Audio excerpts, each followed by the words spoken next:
అయితే చాలా మనసు బాధతో రాజశేఖర రెడ్డి కుమారుణ్ణి వీడిపోవాల్సి వస్తున్నది.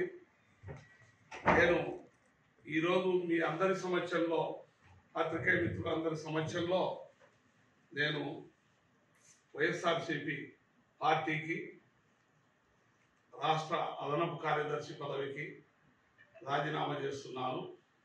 ఇది నేరుగా వైఎస్ జగన్మోహన్ రెడ్డి గారికి అడ్రస్ చేయడం జరిగింది.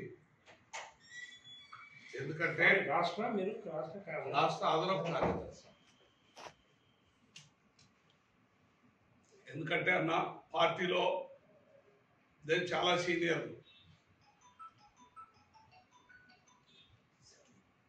నేను తీసుకుపోయి చేర్చిన వాళ్ళకి ఇచ్చే ప్రాధాన్యతలో నాకు ఒక పైసా వంతు కూడా ఇవ్వటం లేదు.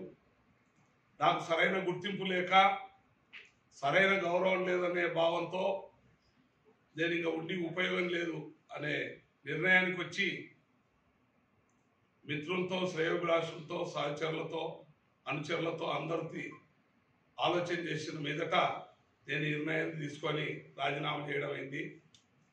ముఖ్యంగా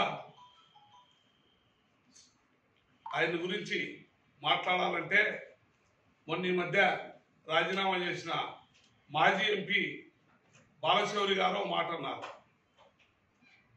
మాట తప్పను అనే మాటనే మాట తప్పడము, ఇంకా ఎక్కువ చెప్పాల్సిన పని లేదని చెప్పినాడు. నేను కూడా ఏకీభవిస్తున్నాను బాలశౌరి గారిని.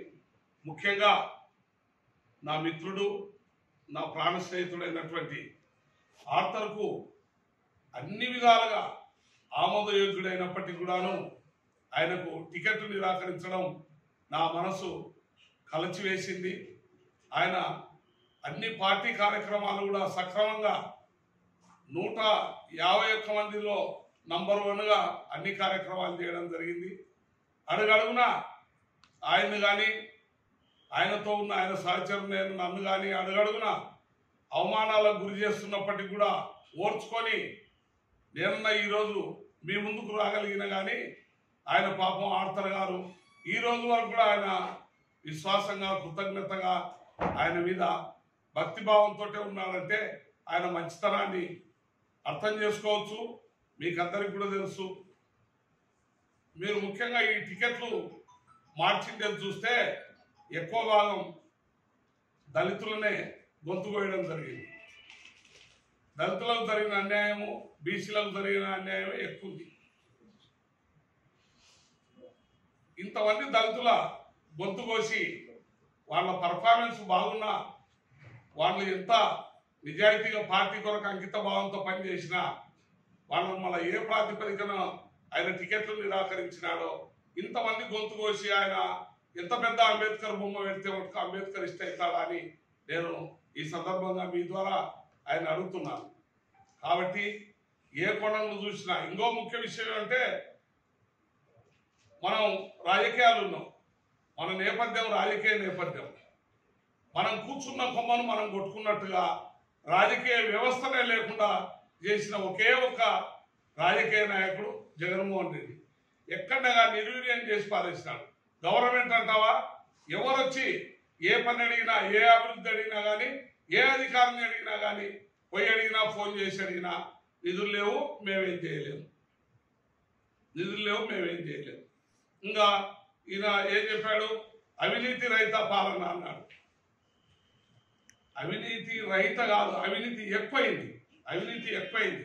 ఎక్కడికన్నా పోని తహసీల్దార్ దగ్గర, రెవెన్యూ ఆఫీసులో పోని, పోలీసుల దగ్గర పోని, ఇంకోటి చుట్టుకొని డబ్బులు లేని పని చేయటం లేదు, డబ్బులు లేని మాట్లాడడం లేదు. అటువంటి పరిస్థితి ఉంది.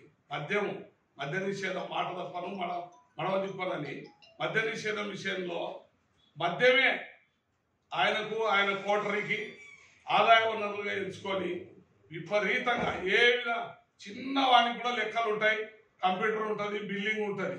మద్యం అనే దానికి లెక్క పక్క లేకుండా, దిక్కు తెలకుండా కొన్ని వేల మంది మరణాలకు కారణమైన నకిలీ మద్యాన్ని తయారు చేసి అమ్మి అన్ని రకాలుగా ఇబ్బంది పెట్టే పరిస్థితి వచ్చింది ఈరోజు.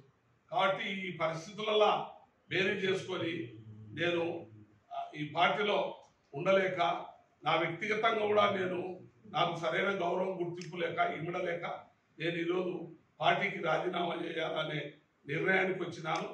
ఒక 2-3 రోజుల్లో నేను అందరితో సమాలోచనలు జరిపి నా భవిష్యత్ కార్యాచరణ మళ్ళీ మిమ్మల్ని పిలిచి తెలియజేస్తాను.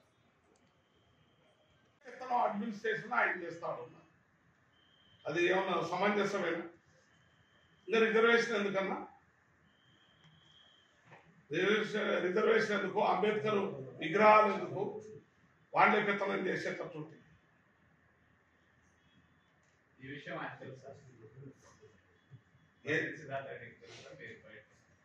తెలుసుంటుంది, అంతే. తెలియకుండా ఎట్లుంటుంది? నా ఆలోచన నాకంటే ముందు ఆయనకే తెలిసింది. ఇప్పుడు పొమ్మన్న లేక పొగబెట్టినోడికి తెలుస్తుంది కదా, వాడి కాన్సెప్టే పొగబెట్టడం పొమ్మని. అట్లాంటప్పుడు తెలియకుండా ఎట్లుంటుంది?